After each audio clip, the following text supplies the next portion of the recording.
everyone, and welcome to She Rides, a podcast where women cycling takes lead. I'm Saar. And I'm Kristof, and today we're diving into the latest race results and hot topics in women's cycling. And we have a guest joining us to share her story. Let's get started. Ready?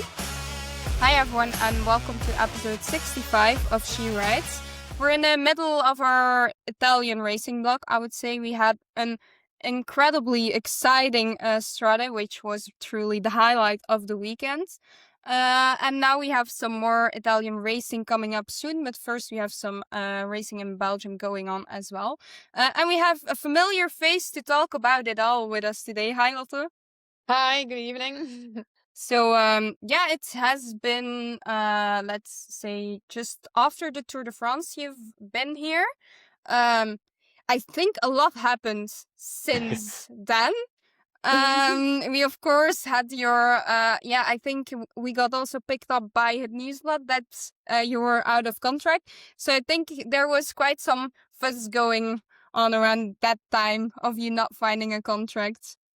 Yes, yeah, there was a little bit of stress, I think. Because I was sick in the Vuelta and I was getting sick in the Tour de France.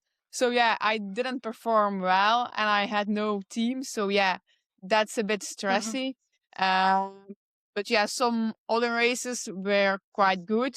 So yeah, I was very happy that I found a new team. Yeah, can you tell us a bit how did you eventually find your way to Fenix? They contacted me in September, I think. And then we talked a little bit and it looked quite good. So it was easy to sign.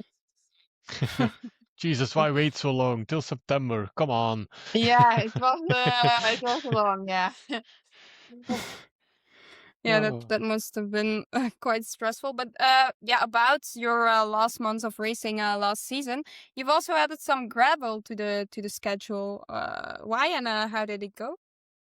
Yeah, I don't know why, but I like it. I like it very, very much. I think the Belgium Championship, it was my first gravel race.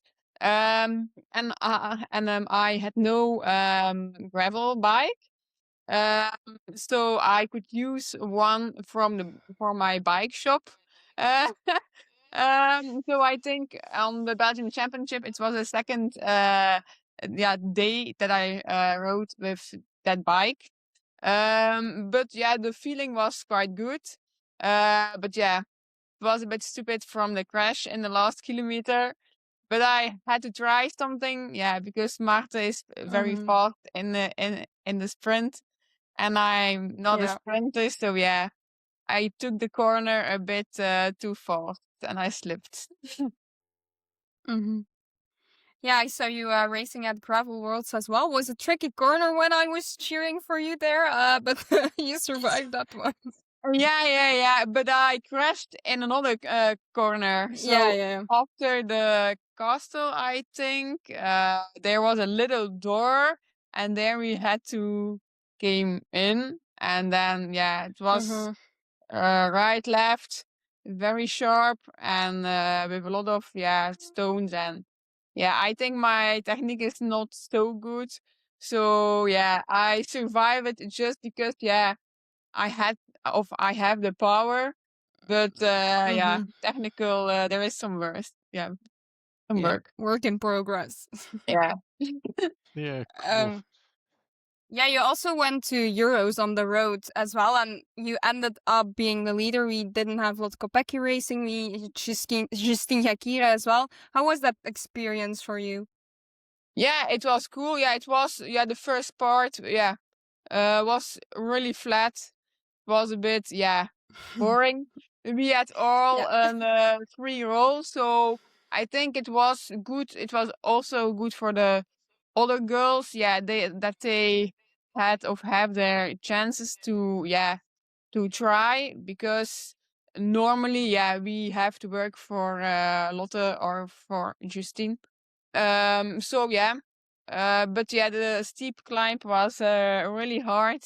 But at the end, I think I was 15th or something. So something I was like that. happy, with that result. Yeah. Yeah, it was a nice one. Yeah, for sure.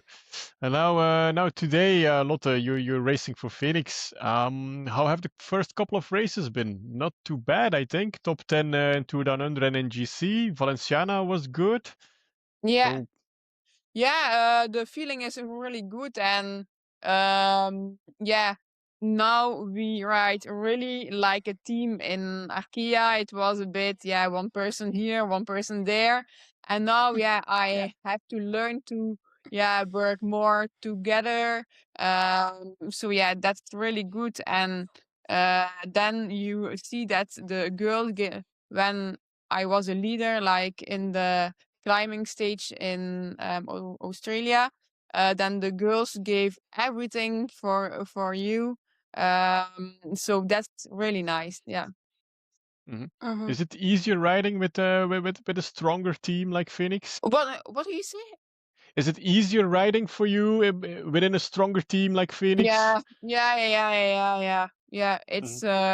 It's more easier. Yeah, you ride more like a block, and then you can stay better in position. So it's easier. Yeah. hmm Yeah. And then back to Omloop 2026, Lotte. There was some fuss during the week before Omloop because we looked at number one and there was no Lotte Claes. So So yeah, how happy were you that you were finally able to compete, and how did it go all of a sudden? yeah, I was really happy to start, but first it was not in my program. My program was Australia, and then Valencia, and then a little bit rest, and then a good trainings block for the Ardennes and for the Vuelta. So but there were a few girls were sick in a team. So there was a free spot. So and then I think they will say, we will let's rise her. So Not every day you can keep number one when starting a classic. yeah, So that's good. yeah, That's good. We were it already was like, really no, nice. that's we were like, no, that's impossible. Like the defending champ is not here.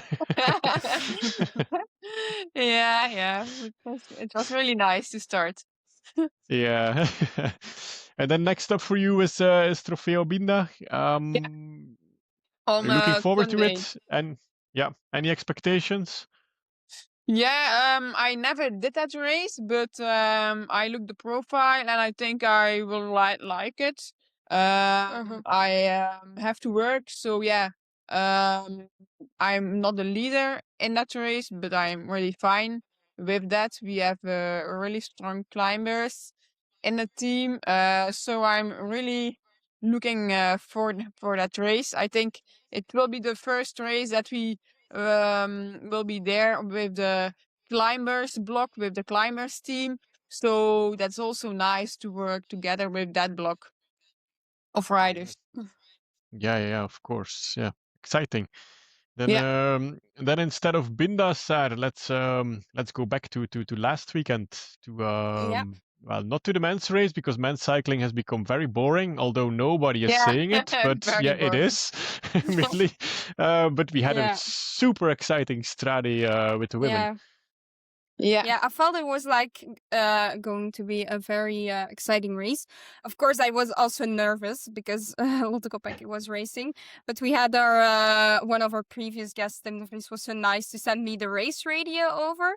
So I was trying to follow that while there was no coverage yet, and well, it was a challenge.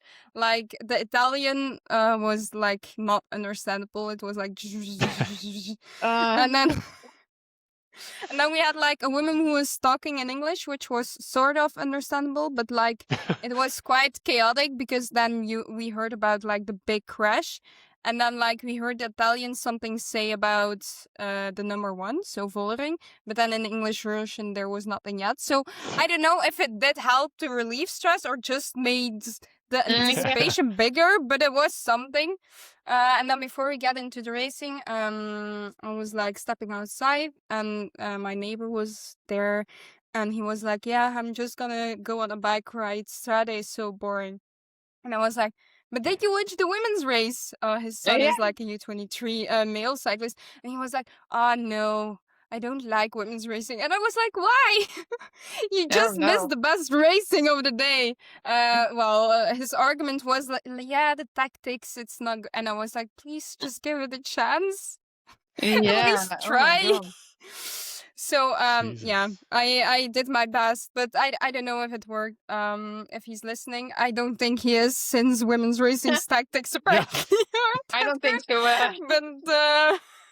But if you're, please try again. I didn't even dare to mention there is Binda next week, since we have Tirreno and Borghesi also going on. He would probably be like, yeah, Binda, what?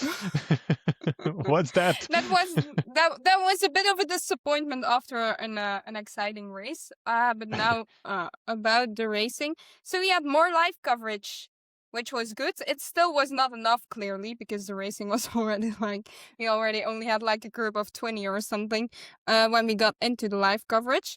But it's something we already had before everything. We had like a huge crash, as I mentioned. Lecour was involved. We had Labousse, who didn't make it to the finish. So that already happened pre-coverage. Then we had a big group. I'm gonna try to be as complete as possible.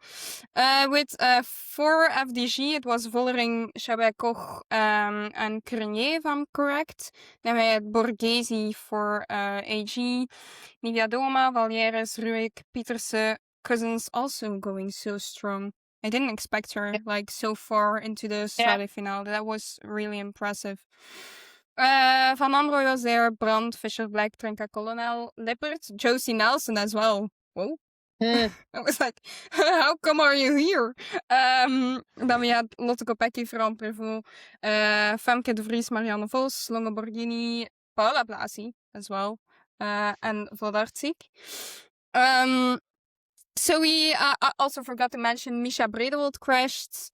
I think Heberling crashed. Gerritsen DNF'd as well. Van der Breggen had bad luck. So horrible day out for SD Works.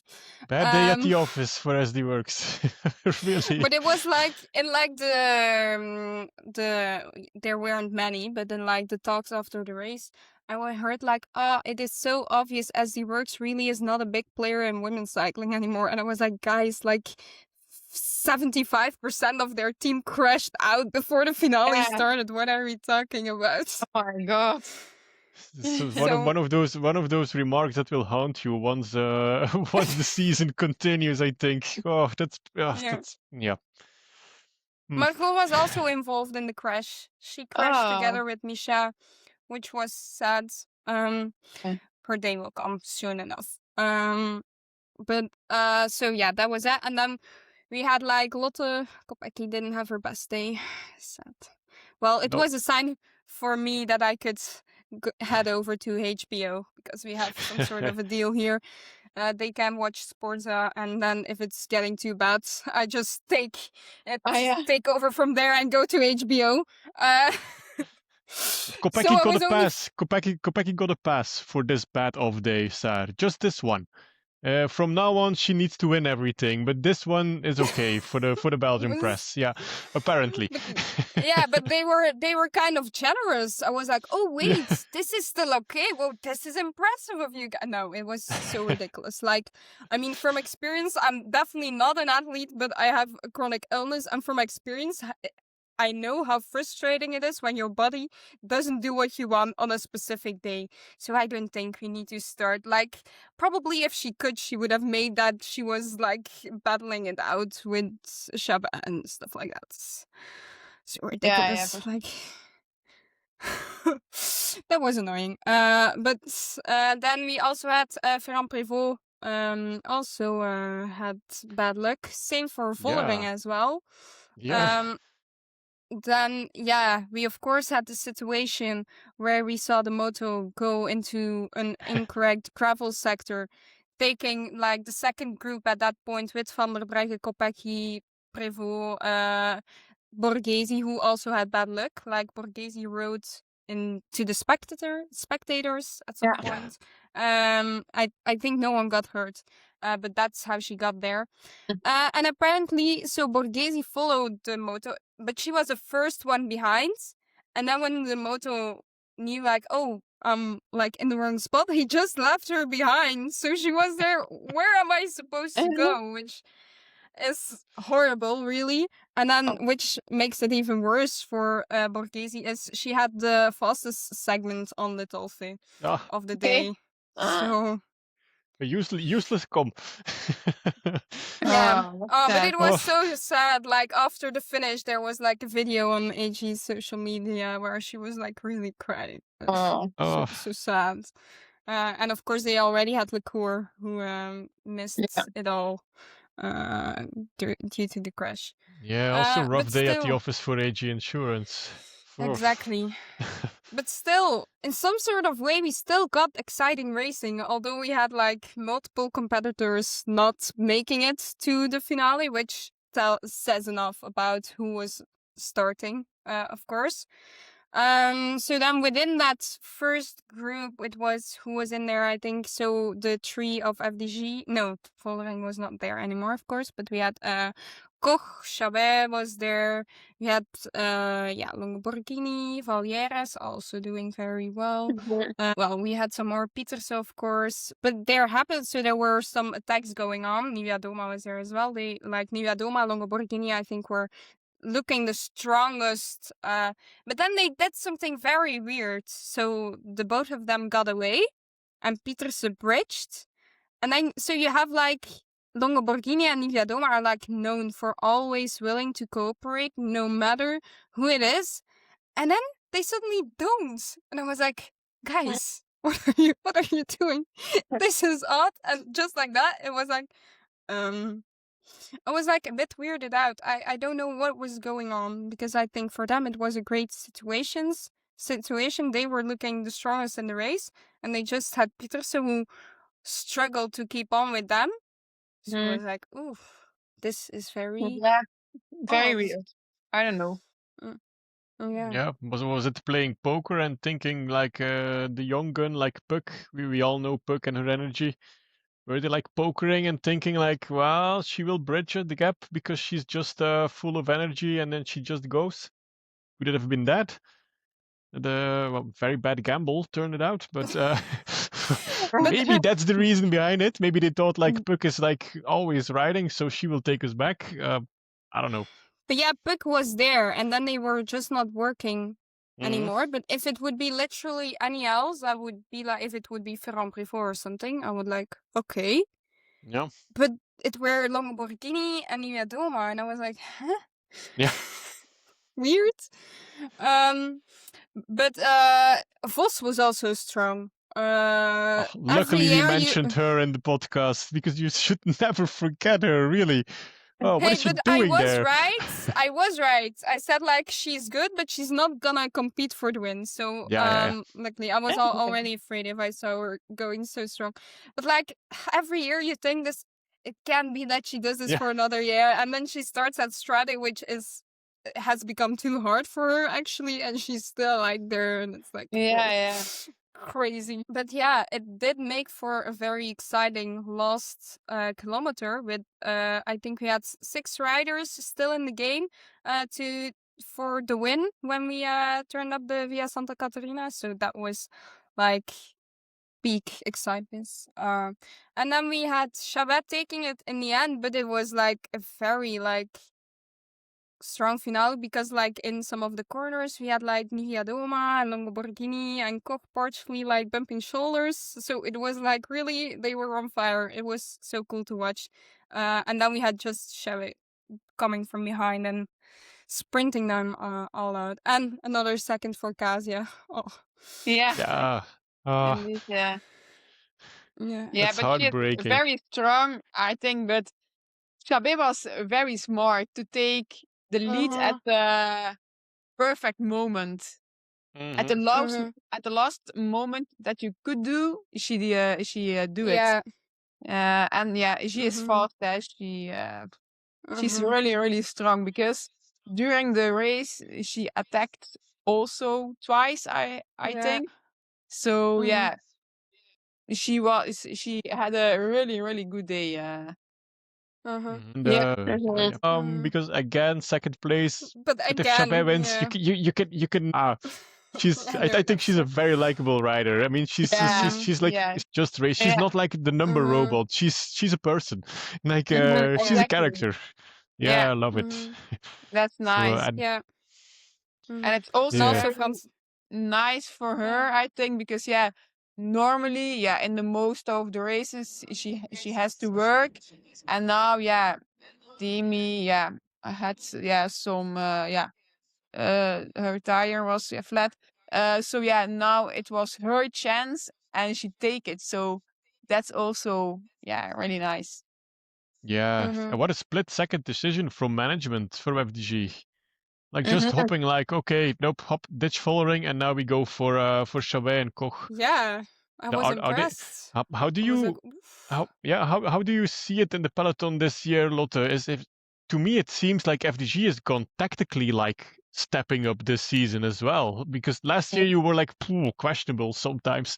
For example, during Omloop, it's like very questionable tactics.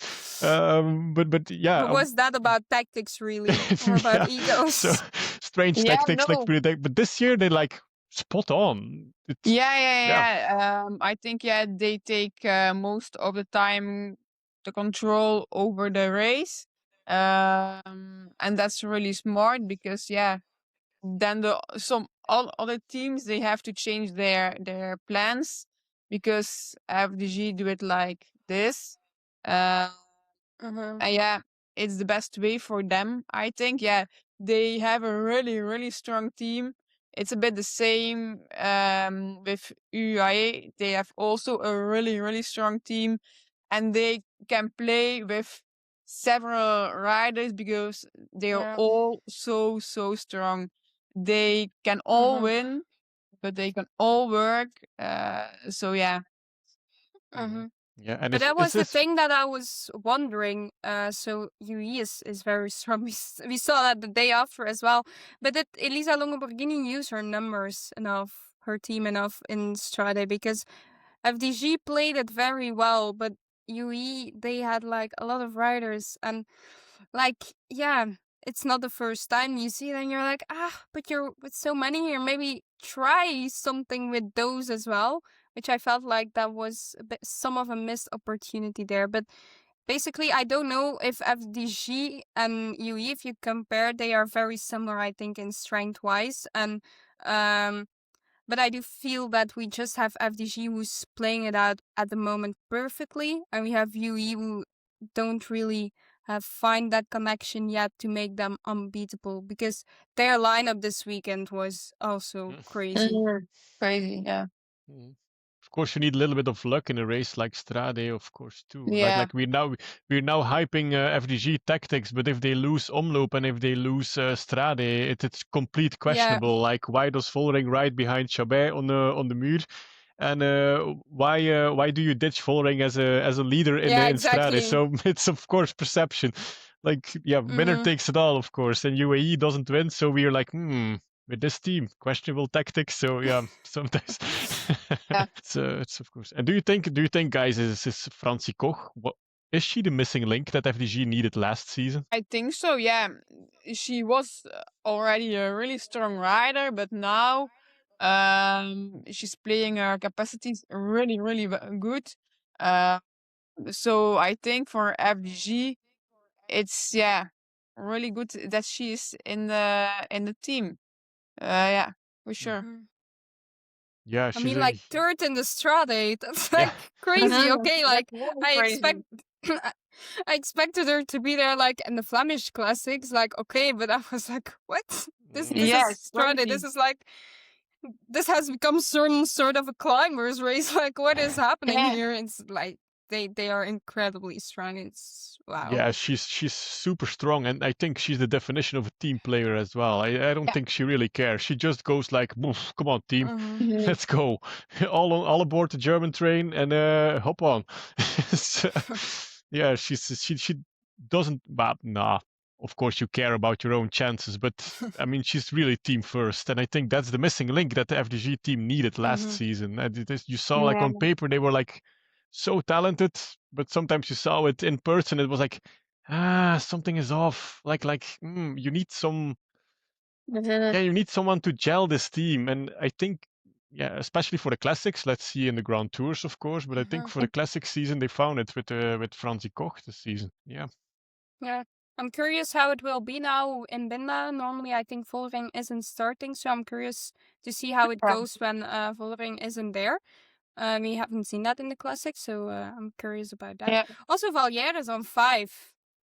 Oh, Yeah, nice. she's really strong. She's wow. She's Love it, amazing. and good for her that she's proving that she was not a one-hit wonder with the World Championship jersey. That's Exactly. we already believed in her, but it's good that like the broad public can see like, hey, she can race. I mean, she's just not a nobody. She's just not a nobody who accidentally won worlds. I mean, she can race. So yeah, it was nice to see. And just Vos on 7 stays crazy to me. Yeah, wow. It's like...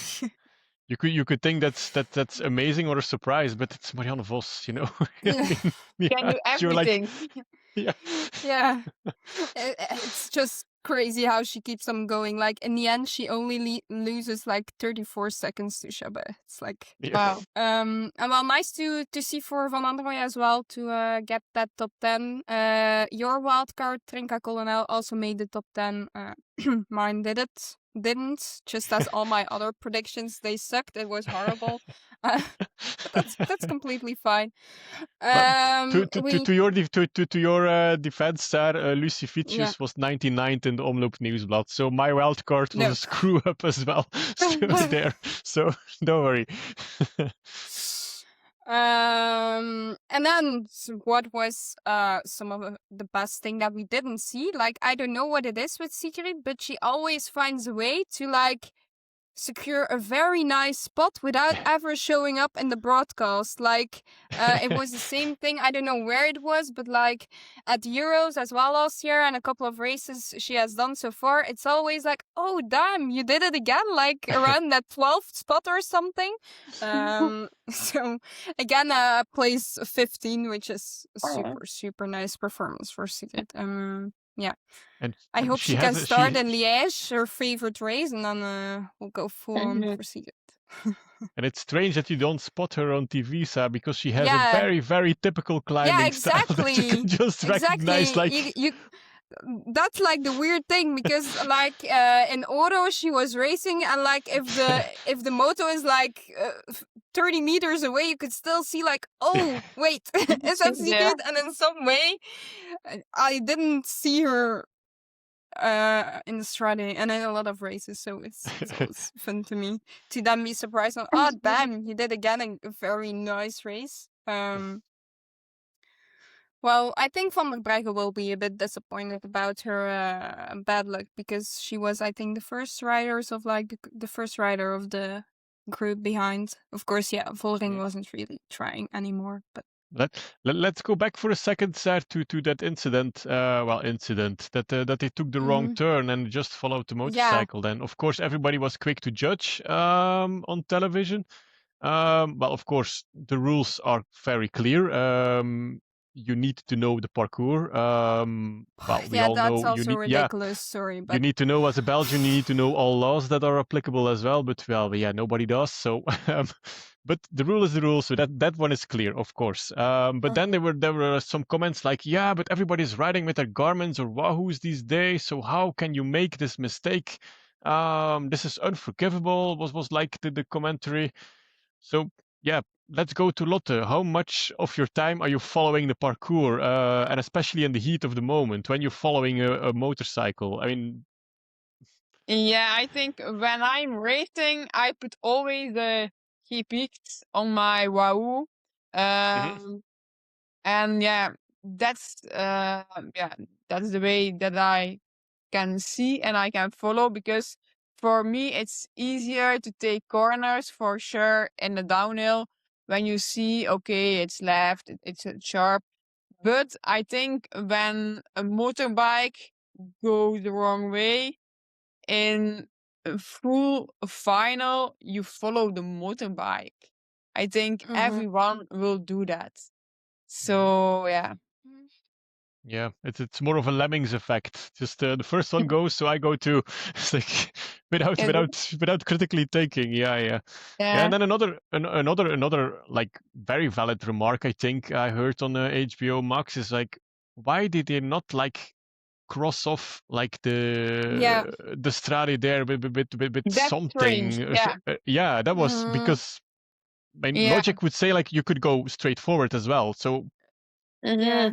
so why did they not like do something that was very clear, like can't pass here? Yeah, So that's really strange because normally, yeah, I think from the organization there have to be there someone to say, yeah, you have to go straight and not to go right. So yeah, I think that's the fault from the organization. Okay, yeah. But yeah. Yeah, and feel like apparently there was it's no arrow or nothing even, and there was no No, yellow arrow either. nothing, And well, nothing. yeah, of course, in the end you have the umbrella, like yeah, but as a rider you have to know the parkour. Yeah, okay, yada yada. Yeah, okay. But that's bullshit. Yeah. I'm sorry, but It's bullshit, but yeah, you know, But I a feel like lot of still- Belgian rules are bullshit as well. But yeah, you have to abide by them. So But I feel like still, it's because it's in Italy. It's like, Italy, and okay, it's shit, but Italy. But like, I mean, if this would happen in Flanders, the like Tour of Flanders, we would not be going over so light. It's almost like, yeah, Italy, it happens. But I'm like, yeah, it did have its influence on the race. By the way, do you think the group with Vollering would have returned to the front if they weren't sent the wrong way? I think it's possible. I think, yeah, but I'm not sure. Yeah, you will never know that. But yeah, it's a tricky one because in like the finale, we really like the group in front was really looking at each other and attack but the question if they maybe if they are closer, you don't do it as much. But it definitely had a big influence on the race. It was not like the two last riders in the race got sent the wrong way. It was really no, like... no, not at all.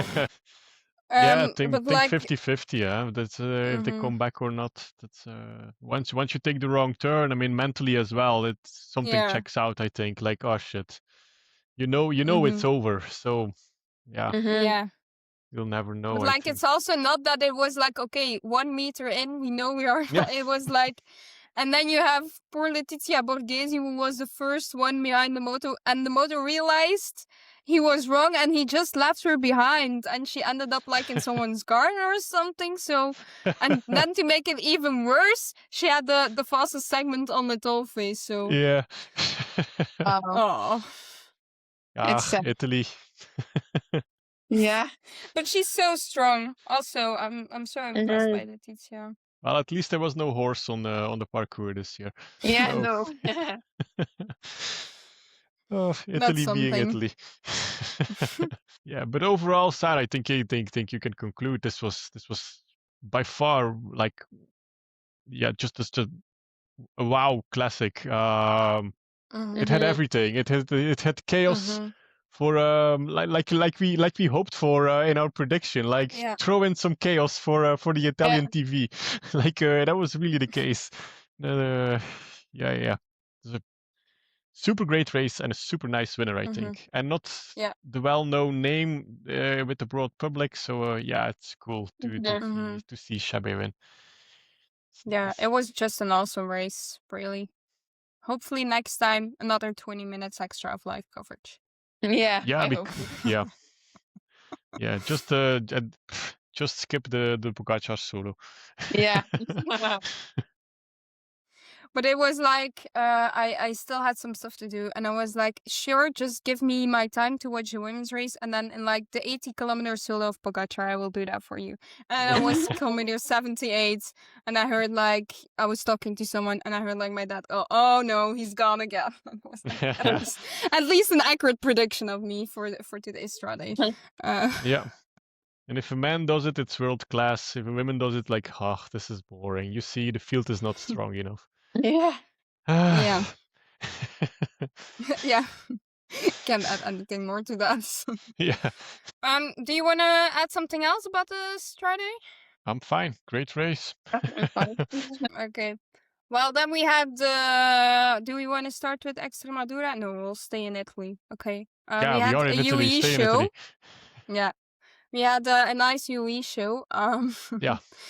Here you didn't have to ask the question if UE played their numbers or not, because it was Pieterse against UE, basically. Yeah. So we had Vladarczyk, Persico, Borghesi, and then I'm missing someone. Billy Cousins. Swinkles as well. No, yeah, but UE. She was not there. Blasi. So they went like away. Yeah, Blasi and Magnaldi were the domestics before, and then we had a break with What a four. Blasi is your domestic. Yeah. Yeah, exactly. I mean, that's the situation of their team right now. Yeah. Not my fault. I didn't decide it. But so we had 4 UE riders gone with Pieterse. Poor Puck. Yeah. It was such a shit situation. And well, we did have some like attacks from UE, but I was like, guys, this is not how it's gonna work. It were like attack vibes from the Tour Down Under, where it was like trying, but like you felt, okay, this is not the way. Yeah. But Borghesi still had the fire from the day before, as I predicted. If she doesn't win, she'll just be frustrated, have so much fire in her, and drop everyone. So that's exactly what happened. And she arrived solo. And then, but like, okay, you get me so strong with UE. That's perfectly fine. But what really was so heartbreaking in the end, even Vladarczyk and Swinkles played like a tactical game to even go away from Pieterse just before the finish again. And then Persico also beat Pieterse in the sprint. And then at one point, you saw like Puck was sprinting and she was like, yeah, you know what, fuck it, you can take this one as well. It was really like, it was a sad situation for her. But you just saw the situation she ended up in, and it was like, okay, there's no escaping from this one. And then I got a message like, I think Pieterse is gonna do this. And then like 2 seconds later, Borghesi went, and then I was like, okay, game over. So yeah. But hey, to make it even better, the 2 domestiques of UE, right, became 9th and 10th as well. Okay. Yeah, these were like, as we could predict when we saw the names on the list. This was 2 races in one race, I think. I mean, this was a race on 2 speeds. I mean, Maya Kingma is the second winner of the day, I think, because she's the first one non-World Tour rider that came in 12th. So she's a true winner as well, I think. Yeah. That's, Yeah. And then so we saw Secret as well in like the group behind was with Paula and others, and like Caliwori, who was riding for the Swiss national team, was also in there. Secret was also in there, but yeah, you know, if it comes to sprint, it's all a bit harder, to say the least. But so we had Cousins on 6, and then Ottestad, Ruwijk on 7, and then Ottestad on 8. Ruwijk was almost like joining Puck. That would have been nice for Puck to have someone else, but she just broke on the final part. But yeah, it was a cool race. But yeah, it wasn't like the day before, but it was a cool race to just see like the perfect description of team dominance again. Yeah. So yeah, then we also had Extremadura. I have to say I didn't see anything. But the first day we had a time trial where Zoe Backstedt took the win with 12 seconds on Chapman and 17 on Skiban. And then stage 2 was a sprinting stage, and Canyon SRAM took the win again with Chiara Consoni before Elisa Balsamo and Ellie Wollaston. And then we had the final stage, which was the climbing stage, you could say. And there we had the likes of Skiban there, which we maybe expected to be up there. But it was actually Coupland from Levalula Jaco who took the win before Dixon, Appleton, Noskova, Swieringa, and so on. So yeah, I would say an unexpected winner there. Doesn't make it less cool. Yeah, because normally I should think that the last stage was really, really hard. Real climbing stage. It's something for ski bon. But yeah, you don't know. I saw that she crashed the second stage. So maybe she's hurt or something. I don't know, but yeah. Yeah, 4 minutes and a half is a lot in a race like Estremadura for someone like ski bon. Yeah.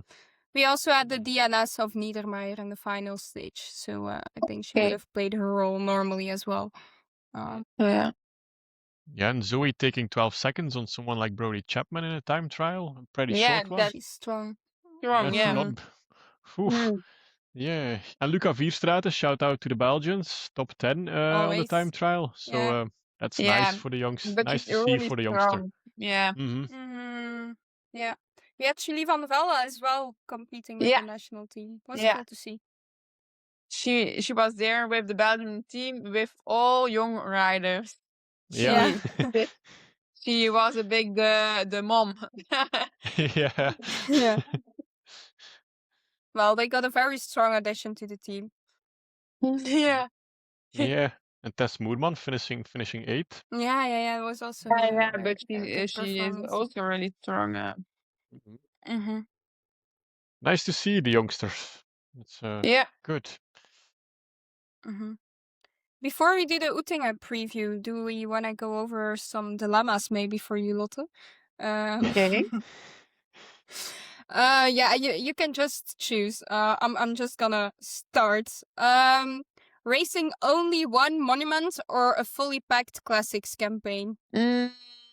Fully packed, yeah. Defending your Omloop title or training block? Defending. Yeah. I would rather race Strade or Roubaix. Strade, for sure. Yeah, makes sense to me. Being in a break with 4 riders of another team or being stuck solo in the 3rd position of the race? Well, being in the break with 4 riders. Okay, yeah. we'll say to UAE. We'll say to UAE. If they need another Fenix rider to bully, we'll just give them your name. If you need a passenger princess UAE, I mean, Lotte's up for it.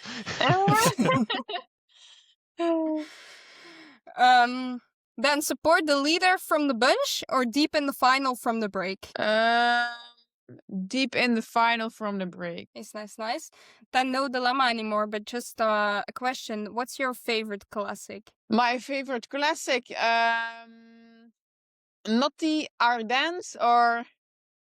You can choose one. Doesn't matter. Classic is a classic. Yes. Look. Okay. Yeah. Okay, and then the obvious question. Who's going to win this year in Liège? Besides Lotte Claes. Yeah, to be expected, but nice. Could happen. And then do you have a hot take for the classics still to come? I don't know. You can think about it. We'll come back to it later if you want some more time.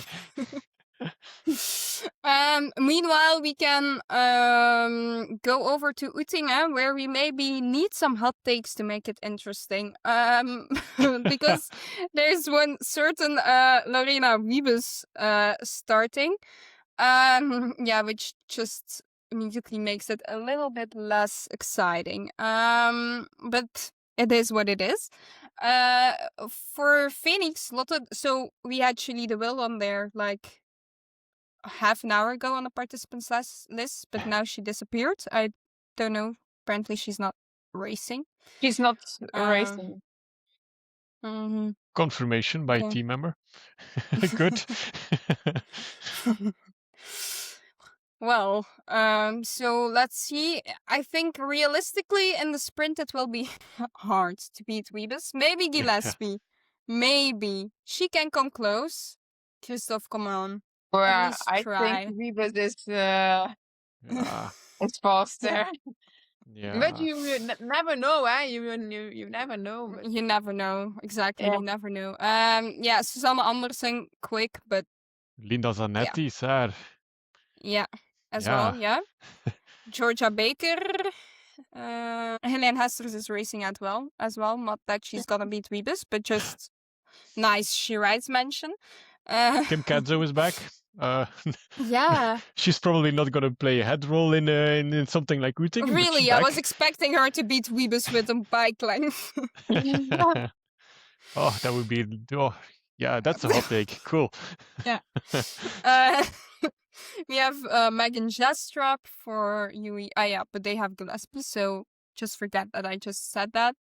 Zanardi for Human Powered Help. We had Jakulska, who was like in the final of Samain, so she was also strong if we do not see just a sprint scenario. We have Fleur Moos, also not for the sprint, but still exciting.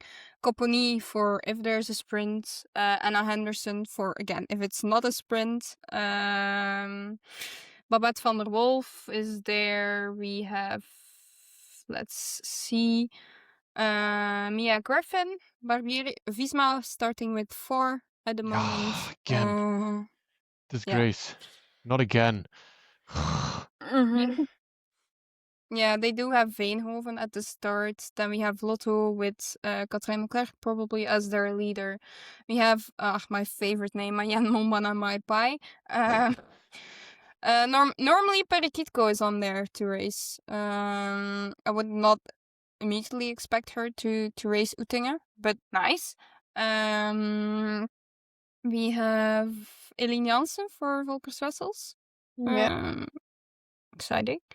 I feel like I cannot make this exciting for you, Chris. I'm trying. You're doing your best to make this an exciting race. Hey, but like the most exciting thing still has to come because Mieke Dux is starting. So, anyways, Sonera Grove, Ida Kriko, and now I'm also apologizing for forgetting you 2 times in my graphics, Ida. I'm very sorry. I will not do it again. Emily Fortin is also starting, and then that's basically it. I'm hoping for a break scenario. We have to be realistic. Wiebes will probably still be in there, but at least it's not just a peloton sprint. But we have Lach. We saw it maybe like in Hageland. Lach is also going very strong. So if we can get Lach into a breakaway. Maybe from AG like Gladys Verhulst, Nicole Seringa, the Sublemmers, maybe more. And if you like get a nice break in beats, Asmus is going really strong. So I'm hoping for a scenario where we get a non-Wiebes as the works member in the break with some other riders, and then it's gets someone excited. Then you don't know.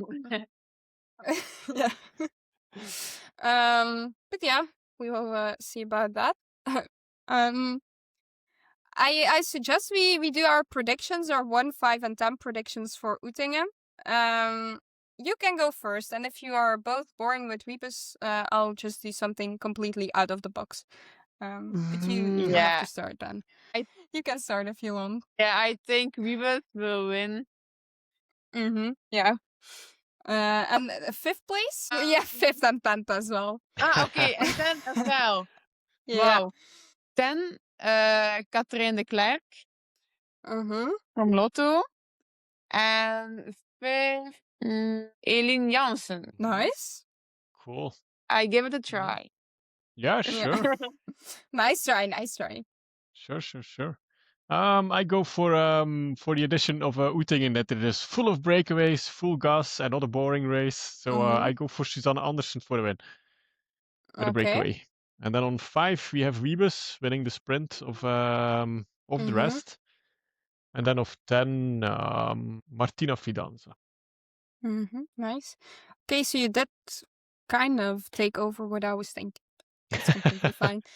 I feel like we didn't have we just didn't have enough AG bias lately on the podcast. We had like peak with Jolien Door, and then afterwards it was like not peaking. So let's go for an AG win with I'm doubting between two, but Gladys Verhulst from the breakaway. We're realistic from the breakaway. She'll be in the breakaway with Guarici, and she will beat Guarici. Yeah. That's my prediction.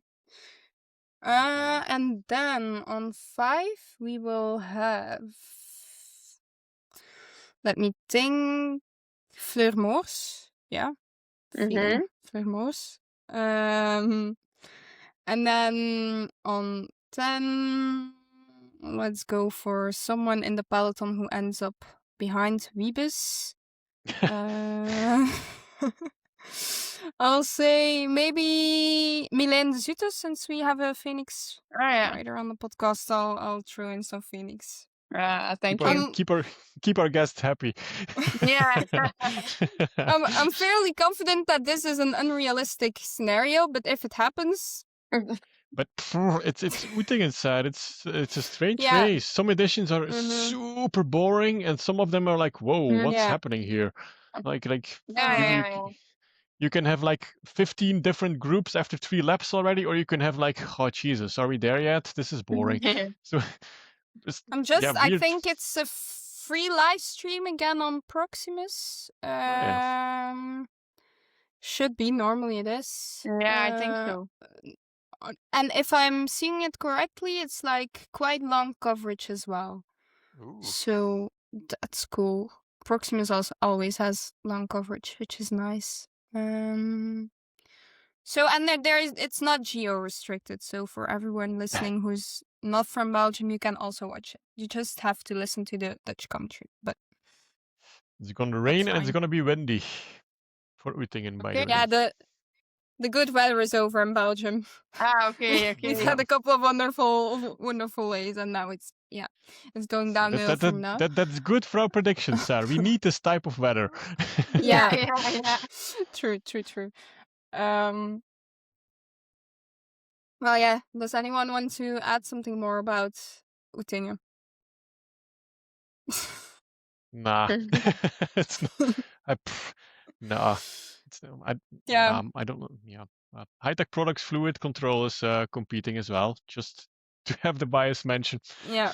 And O'Shea as well, which is also nice. Yeah. So, look, we've put our favorite teams out there again. So,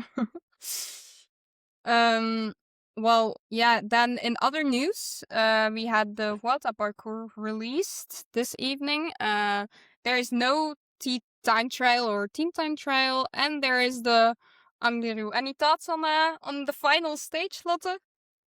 Yeah. I really like the last 2 days, I think. But it will be hard, very hard, but it's for everyone. But yeah, I think it's a bit sad that there is no time trail, no team time trail, no time trail. But yeah, it's all the time, you say, a bit up and down the other stages. So yeah, I think that's also 1 or 2 days. It will be a chance for a breakaway that can hold to the end. And yeah, the last 2 days, it's a mountain stage. It's for the climbers. So yeah, it's playtime.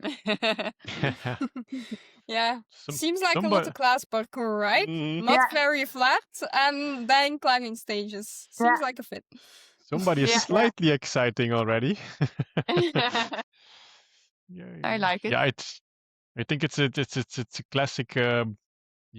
Vuelta, like they do with the men's. I think it's like it's full of Spanish flats because the region you're in is like Galicia and Basque country. I think I just saw it in a quick glance before we recorded, so I can be mistaken. But when I saw the region where they were racing, it's like there's no flat here for a sprint, I think. So yeah, lots of opportunities, I think. Well, except if you're a sprinter. Yeah. So Lotte is all of a sudden gone for our viewers and listeners. This is like a first in our podcast history, but yeah, she had an unexpected doping control. So yeah, priorities are priorities. So thank you for joining us, Lotte. I think this clip might be appearing on our socials. That's a but funny moment in our podcast history. Yeah. So if you might ask where she is, she's gone. That was nice to have Lotte on the podcast again. Yeah, I would say we're exciting for the races. So I think it's Binda, and then she'll do our dance. I don't think she'll do other races. Yeah, we were about to ask her, but we will just have to find out. Yeah. Yeah, if the team stays healthy, I don't think she will do any other classics. No. So, but, yeah, it was nice to have her. Completely disoriented right now. Like, yeah. what?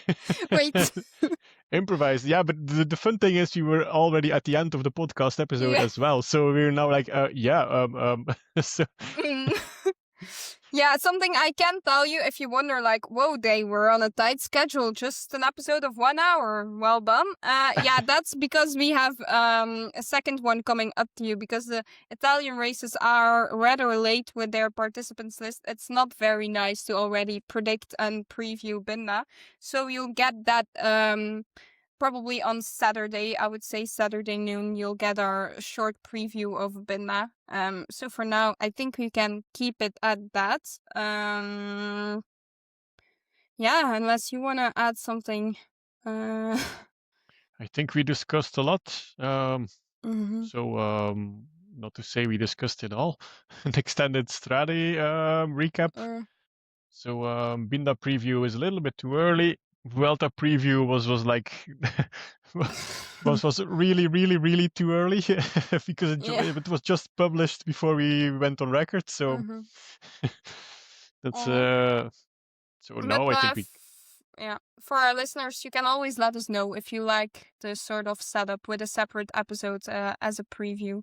It's finding out what works at the moment, but we'll evaluate this later on. Yes, exactly. And Saar has still a request to end the podcast, I think. You're looking for a sponsor for the last 2 stages of what exactly, Saar? If someone... but you never know, so go for it. If someone... I'm gonna start it. The Vuelta is like ends 3 days before my 18th birthday. So if there's someone who thinks like, ooh, I have connections with the Vuelta, I'm like, I don't know, I want to make someone happy, like... I want to go to the last weekend of the Vuelta, so if someone just wants to bring me there, yeah, I'm fine. Lotte Kopecky will be racing normally. We will probably have Sarah Gigante. If you feel like, yeah, hit me up. We will start manifesting on our socials. Send Saar to La Vuelta. So help this girl out. It's for her 18th birthday. Come on, you cannot deny this request. So hey. Come on, people, show up. So yeah, if you want to, I wouldn't complain. If you have some extra money to spare, good you reminded me of that. I was gonna forget it actually. Nice. So now we've really had it all. We had a rider needing to leave for doping control. We had me basically asking anyone bring me to the Vuelta, please. And we also had just some cycling. So I think that was a very complete episode we've had here. Don't forget, people, Saar asked nicely. She said please. So yeah, do it. And I'm good company, I would say. Of course, no doubt. Can recommend. Yeah, just if you start bashing riders, then it's really over for me, and then I'm gonna be a little bit grumpy. But all in all... You might have people waiting last minute how Lotte is faring in La Vuelta, I think. If she's not going well, maybe they will not take you with them.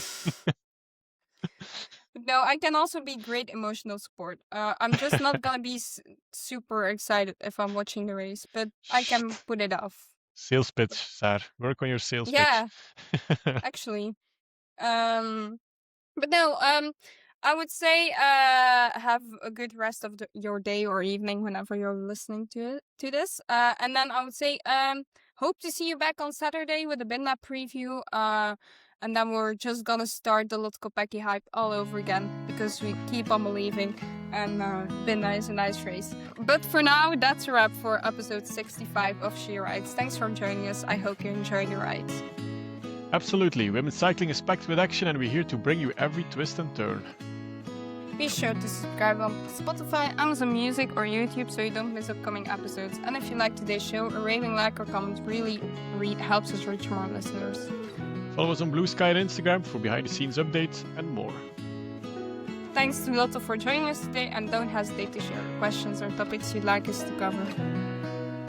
Stay tuned for more exciting guests and tag She Rides podcast on Blue Sky. She Rides is powered by KDM Endurance Coaching. Thanks for listening to She Rides, where women's cycling takes lead. Keep watching the fun. I will catch you in the next one. Bye-bye. Bye-bye.